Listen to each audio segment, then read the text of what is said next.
Razılıq hansısa bir məcburiyyət altında, təzyiq altında manipulyasiya ilə verilirsə, burada həqiqi mənada razılıqdan danışmaq mümkün deyil.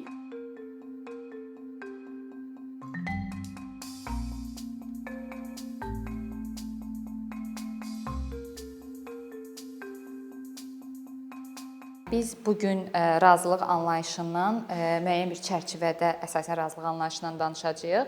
Razılıq anlayışı ümumiyyətlə gündəlik həyatımızda istifadə etdiyimiz bir anlayışdır. Nəyəsə razı olmaq, istəkli olmaq mənasında istifadə edirik. Sadəcə biz bugün bunu həm feminist nəzəriyyə çərçivəsində, feminist dalğalar çərçivəsində dəyərləndirəcəyik, həm də qanunvericiliyin bir təsnifatı var, razılıq anlayışına əsaslanan qanunvericiliklərlə bağlı həmin modelləri müzakirə edəcəyik. Razılıq anlayışı feminizmdə necə vahid bir definisiyası yoxdur, amma adətən hansı ətrafda müzakirə olunur? Razılıq anlayışı daha çox öz bədənimiz haqqında qərar qəbul etməklə bağlı və intim münasibətlərdə sərhədləri müəyyənləşdirməklə bağlı daha çox feminizmdə müzakirə olunur. Bu ətrafda qəbul olunan bir anlayışdır və ümumiyyətlə dalğalarda qısa tarixçəsindən danışmaq istəyirəm. Əslində birinci dalğadan etibarən razılıq anlayışı artıq müzakirə mövzusu olub. Tam mərkəzi məsələ olmasa da, birinci dalğada təhlükəsiz abortlarla bağlı müzakirədə, bədənin toxunulmazlığı ilə bağlı müzakirədə bugünkü bildiyimiz mənada termin olaraq müzakirə olunmasa da, təxmini yəni bu məsələyə toxunulub. İkinci dalğada isə artıq reproduktiv hüquqlar, diskriminasiya, cinsi zorakılıq anlayışı gündəmə gəldiyi üçün daha geniş mənada müzakirə olunub və burada qarşılıqlı qərar vermə, artıq arzulanan razılıq anlayışı meydana gəlib. Və üçüncü dalğada daha çox mərkəzi məsələ müxtəliflik, interseksionallıq olduğuna görə razılıq anlayışı daha mürəkkəb kontekstdə müzakirə olunub və burada artıq əhəmiyyətli olan davamlı kommunikasiya məsələsi gündəmə gəlib, sərhədlərin müəyyənləşdirilməsi, partnyorların bir-birinin istək və arzularını dinləməsi məsələsi gündəmə gəlib. Dördüncü dalğada isə daha çox texnologiyanın və bu onlayn Me Too hərəkatından sonra adətən belə adlandırırlar ki, dördüncü dalğanın yarandığını elan edirlər və artıq sosial şəbəkələrin, texnologiyanın həyatımıza girməsi ilə burada razılıq anlayışı daha fərqli kontekstdə müzakirə olunur. Belki o həyatımızın yəni hər mərhələsində bütün sahələri əhatə etdiyi qeyd olunur və burada onlayn qısnama mövzusu və yaxud cinsi zorakılıq faktlarının daha çox görünən etməklə bağlı müzakirə olunub və razılıq anlayışından danışanda razılıqla bağlı müxtəlif konsepsiyalar mövcuddur. Mən tərcümələri özüm etdiyimə görə məcbur kənarında ingilis dili versiyasında qoydum. Çünki Azərbaycan dilində doğru ifadə edə bilməsəm, yəni ingilis dilində mövcud olsun deyə. Aşkar razılıq anlayışından başlamaq istəyirəm. Aşkar razılıq anlayışı açıq formada partnyorların bir-birinə özünü ifadə etməsi və açıq formada razılığının olduğunu bildirməsindən ibarətdir. Həvəsli razılıq və ya arzulanan razılıq olaraq bunu tərcümə etmişəm. Burada isə məqsəd təkcə hə deməkdən ibarət deyil. Burada həm də hənin müsbət hərəkətlərlə təsdiqlənməsi, arzulanan olmasının göstərilməsi lazımdır. Məlumatlı razılıq isə daha çox cinsi aktdan söhbət gedirsə, tərəflərin, partnyorların bu haqqda bütün proseslə bağlı ətraflı məlumatı olması, nəticələri ilə bağlı məlumatlı olması əhəmiyyətli hesab olunur. Təsdiqləyici razılıq isə yəni dediyim kimi prosesin başında məsələn hə deyə bilər insan, amma proses boyu davamlı kommunikasiyanın olması və bu təsdiqin bütün proses boyu olması əhəmiyyətli hesab olunur. Şərtli razılıq dedikdə isə şərtli razılıq məsələn cinsi aktda daxil olan zaman partnyorların qarşılıqlı olaraq bütün şərtlərlə bağlı məlumatlı olması və bu şərtlərdən biri pozularsa artıq razılığın olmaması deməkdir. Məsələn bununla bağlı bir məhkəmə işi var hətta. Qorunma vasitəsinin istifadəsi ilə bağlı öncədən razılığa gəlirlər və tərəflərdən biri bunu pozur deyə artıq orada razılığın olmaması mənasına gəlir və tərəf məsuliyyət daşıyır. Razılığı müəyyən edən amillərdən danışanda, əslində bunlar öncəki o konsepsiyalarla bağlı danışanda bir-biri ilə kəsişən məqamlardır. Könüllü və sərbəst verilmiş razılıq məsələsi var. Razılıq hansısa bir məcburiyyət altında, təzyiq altında, manipulyasiya ilə verilirsə, burada həqiqi mənada razılıqdan danışmaq mümkün deyil. Aydın ünsiyyət, bayaqki o aşkar razılıq məsələsini qeyd etdikdə, tərəflər açıq və dürüst ünsiyyətdə olmalıdırlar ki, öz razılıqlarını, sərhədlərini aşkar və açıq şəkildə ifadə edə bilsinlər və razılaşdıra bilsinlər. Davamlı və geri alınan, mənə görə bu çox əhəmiyyətlidir. Çünki məncə bu xüsusilə bizim kimi ölkələrdə çox müzakirə olunmur. Yəni razılıq başlanğıcda hə deyilməsi və ya da qeyd etdiyim kimi heç də bütün proses boyu insanın razı olduğu mənasına gəlmir. İstənilən an razılıq geri çəkilə bilər və bu qarşı tərəf tərəfindən hörmətlə qarşılanmalıdır və ümumiyyətlə bu davamlı və geri alına bilən dedikdə biz qəbul etməliyik ki, bizim istəklərimiz, sərhədlər dinamikdir və dəyişkəndir və biz istədiyimiz vaxt onu dəyişdirə və geri çəkə bilərik. Məlumatlı və həvəsli, bayaq qeyd etdiyim kimi, məlumatlı və arzulanan, yəni bütün proseslə bağlı ətraflı məlumat olmalıdır, potensial risklərlə bağlı məlumat olmalıdır və həqiqi həvəs və arzu olmalıdır iştiraka. Digər məsələ isə bərabər güc dinamikası. Buna birazdan yenə toxunacağıq. Bu razılıq anlayışında çox əhəmiyyətli hesab olunur. Əgər tərəflər arasında güc bərabərsizliyi mövcuddursa, burada da həqiqi mənada razılığın olub-olmadığını müəyyənləşdirmək çox çətindir və çünki güc balansı pozulduqda insanlar bəzən məcbur qalıb razılıq verə bilirlər. Və təsdiq razılığı, bayaq da bu konsepsiyaya toxunduq. Yəni burada artıq təkcə yox deyilməsindən ibarət deyil və yaxud təkcə hə deyilməsindən ibarət deyil. Burada proses boyu davamlı istəyin olduğu vurğulanmalıdır və həm də bu razılıq anlayışı qeyd edir ki, sadəcə passiv qalmaq, susmaq və ya müqavimət göstərməmək razılıqla eyniləşdirə bilməz. Kontekstual və kəsişmə isə daha geniş mənada götürür. Yəni bütün sosial mədəni faktorlar əslində bura aiddir. Yəni bütün bunları nəzərə alaraq razılığın olub-olmadığını müəyyən etmək lazımdır. Bayaq qeyd etdiyim o 3-cü dalğada qeyd olunan interseksionallıq məsələsi əslində bu anlayışda daha çox özünü göstərir. Bəs bunlar razılığı təyin edən məqamlardır. Razılığı etibarsız edən məqamlar da var. Təbii ki, bu siyahını uzada bilərik. Mən əsas o bütün növlərdə vurğulanan məqamları qeyd etdim. Təbii ki, burada birinci mənada fiziki güc tətbiqi, hansısa zor tətbiq, güc tətbiqi varsa, burada razılıqdan danışmaq mümkün deyil və yaxud da fiziki güc tətbiqi hədəsi varsa, razılıqdan danışmaq mümkün deyil. Emosional manipulyasiya. Emosional manipulyasiyada təbii ki, tərəflər arasında bir manipulyasiya varsa, əslində seçim kimi təqdim olunan, amma realda seçim deyil bu və burada razılıq varsa, bu da həqiqi mənada nəzərdə tutduğumuz razılıq deyil.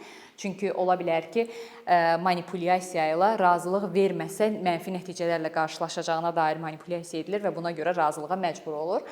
Güc bərabərsizliyi, bu bayaq da qeyd etdim. Güc bərabərsizliyi mühitində heç bir halda razılıqdan danışmaq mümkün deyil. Bunun sadəcə təxmini nümunə kimi göstərirəm, amma təkcə bu kontekstdə deyil təbii ki. İşçi-işə götürən münasibətlərində, müəllim-tələbə münasibətlərində məsələn bu daha çox üzə çıxır. Belə anlarda tərəflərdən biri iyerarxik münasibət varsa, razılıq verməməyi və yaxud razılığı geri götürməyi narahatlığını yaşayacaq. Çünki nəticəsinin nə olacağını ehtimal edə bilmir. Və aldadılma və yanlış informasiyanın verilməsi.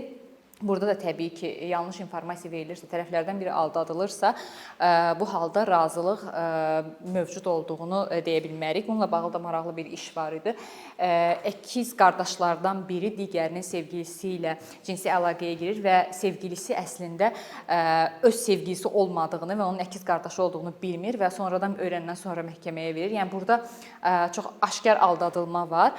Yəni insan qarşı tərəfin onun sevgisi olmadığını bilsəydi, cinsi əlaqəyə razı olmayacaqdı və buna görə də deməli razılığın olmadığı qənaətinə gəlir məhkəmə burada.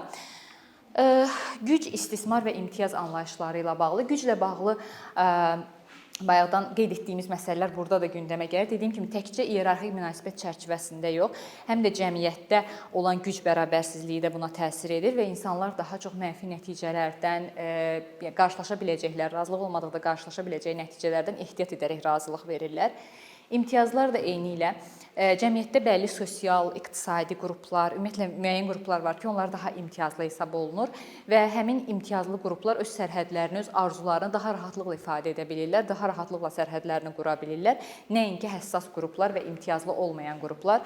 Çünki imtiyazlı olmayan qruplar razılıq vermədikdə və yaxud razılığı geri çəkdikdə bunun hansısa bir diskriminasiya ilə, hansısa bir zorakılıqla nəticələnə biləcəyindən ehtiyat edirlər.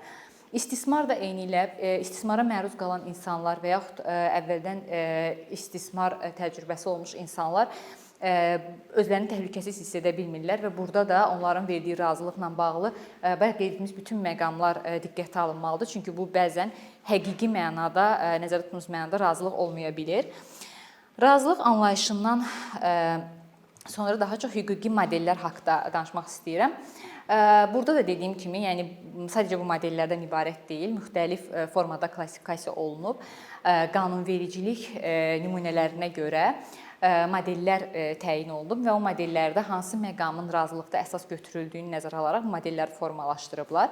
Birinci modeldə ənənəvi modeldən söhbət gedir. Ənənəvi modelə daxil edilirsə qanunvericilik, adətən burada müqavimət anlayışı əsas götürülür. Yəni razılığın olmadığını, bir fiziki müqavimət varsa onunla ölçürlər. Fiziki müqavimət yoxdursa, zor tətbiq etmə və ya zor tətbiq etmə hədəsi yoxdursa, belə qəbul edilir ki, razılıq olub. Digər modellərdə isə, məsələn, yox modeli, Susan Estrich bununla bağlı ilk dəfə yazır və bu məşhur sloqana çevrilən no means no ifadəsi əslində bu modeldən gəlir və o qeyd edir ki, bizim fiziki müqavimət göstərməməyi şərt kimi qoymaq düzgün deyil. Çünki bu insanların həyatını riskə ata bilir. İnsanlar həmişə bərabər gücə sahib olmadıqları partnyorlarda həmişə fiziki müqavimət göstərə bilməzlər və onların nə dediyi əhəmiyyətli olmalıdır. Əgər bir insan sözlü formada yox deyirsə, bu yetərli olmalıdır. Bizim ondan ekstra fiziki güc, müqavimət göstərməsini tələb etməyimiz həm hadisəyə daha çox kişi standartları ilə baxmaq deməkdir, həm də ekstra, dediyim kimi, riskə ata bilər və yaxud da bütün zərər çəkənlər heç də hadisə anında eyni reaksiyanı verməyə bilərlər, dona bilər, özünü itirə bilər və hətta o qeyd eləyir ki, bəzi, məsələn, araşdırmalar göstərir ki, əksər zorakılıq hallarında, zorlama hallarında daha çox zərər çəkən tərəf sözlü formada sakitləşdirməyə çalışır qarşı tərəfi, nəinki fiziki müqavimət göstərmə formasında və bu halda əgər biz fiziki müqaviməti şərt kimi qoyuruqsa, deməli biz o digər zərər çəkən qrupunu müdafiəsiz qoymuş oluruq.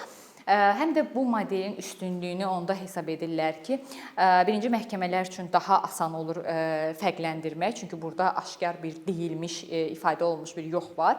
Digər tərəfdən burada partnyorlar üçün rahat olur ünsiyyət, çünki söhbət təkcə bir-birini tanıyan partnyorlardan yox, həm də bir-birini tanımayan partnyorlardan gedir. Yəni onlar hansısa bir siqnal olmasını, müsbət olub-olmamasını ölçməyə ehtiyac duymurlar. Onlar açıq şəkildə bizim dediyimiz sözlə münasibətlərin çərçivəsini daha yaxşı müəyyənləşdirə bilirlər. Və digər modeli isə H modeli.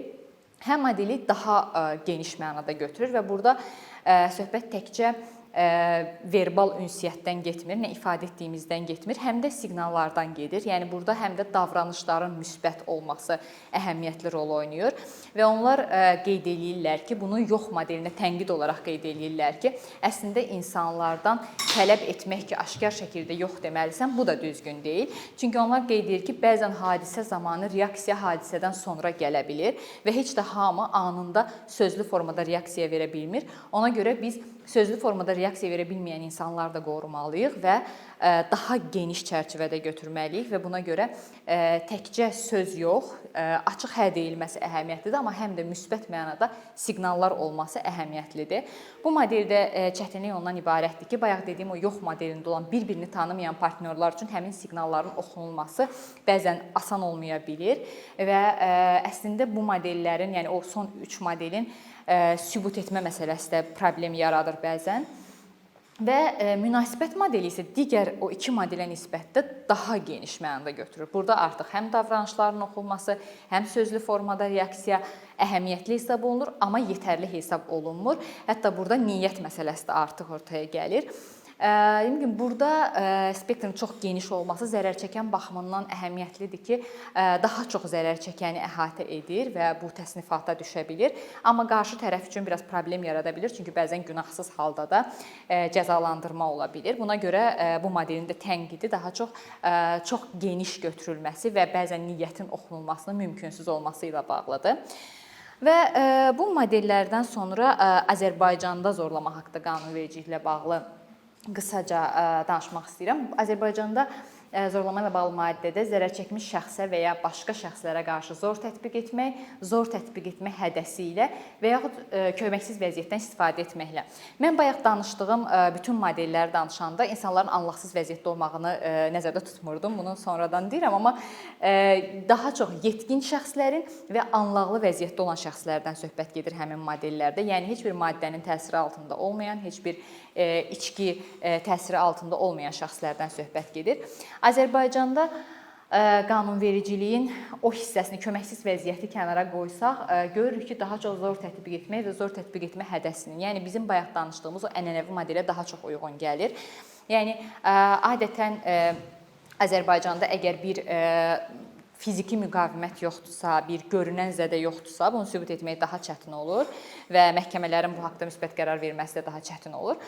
Və bu əslində həmin modellərdə qeyd olunan tənqidlə yanaşılır bu modelə ki, burada fiziki müqavimət göstərə bilməyən, özünü risk altına atmaq istəməyən və fiziki müqavimət göstərmək istəməyən, sadəcə sözlü formada ifadə edən və yaxud hərəkətləri ilə narahatlığını ifadə edən insanlar qorunmur və bundan əlavə həmin modellər həm də bunu əhəmiyyətli vurğulayır ki, biz əgər zor tətbiq etməni və zor tətbiq etmə hədəsini sadəcə zorlama üçün yetərli, sadəcə bunu sayırıqsa, deməli həmin digər əlamətləri nəzərə almırıq və əslində həmin modellərin daha çox müdafiə etdiyi budur ki, zor tətbiq etmə və fiziki güc məsələsi varsa, bu zorlamanın ağırlaşdırıcı halı kimi nəzərə alınmalıdır. Digər hallar isə fiziki güc tətbiq edilməyən hallar isə sadəcə zorlama kimi nəzərə alınmalıdır və buna görə cəzalandırılmalıdır.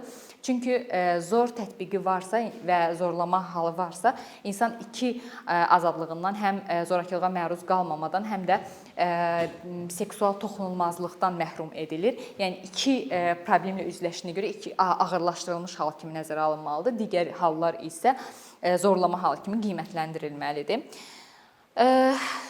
Əslində sonda bu fikri qoymaqda məqsədim odur ki, Catherine McKinnon özünün zorakılıqla bağlı, zorlama ilə bağlı yazılarında həmişə qeyd edir ki, biz əslində seksuallıqla bağlı bərabərsizlik olan mühitdə razılıq anlayışından çox rahatlıqla danışa bilmərik. Çünki razılıq, bütün o modellər, qanunvericilik nümunələri razılığı adətən bu mövcud vəziyyətimizdə, mövcud bərabərsizlik vəziyyətində dəyərləndirir və adətən kişini təklif edən tərəf, qadını isə qəbul edən tərəf kimi dəyərləndirir və buna görə də belə bir bərabərsizlik şərtində, mövcud şərtlərdə bizim hansısa bir həqiqi mənada razılığın olub-olmamasından danışmağımız mənasızdır. Mövcud normlar, mövcud bərabərsizliklə bağlı qanunlar əslində bu bərabərsizliyi tanımalıdır və bu mövcud gender rollarını mübahisələndirməlidir. Sadəcə bundan sonra həqiqi bərabərliyə və ənənəvi gender rolları dağıdılandan sonra biz həqiqi mənada razılığı müzakirə edə bilərik. Thank you.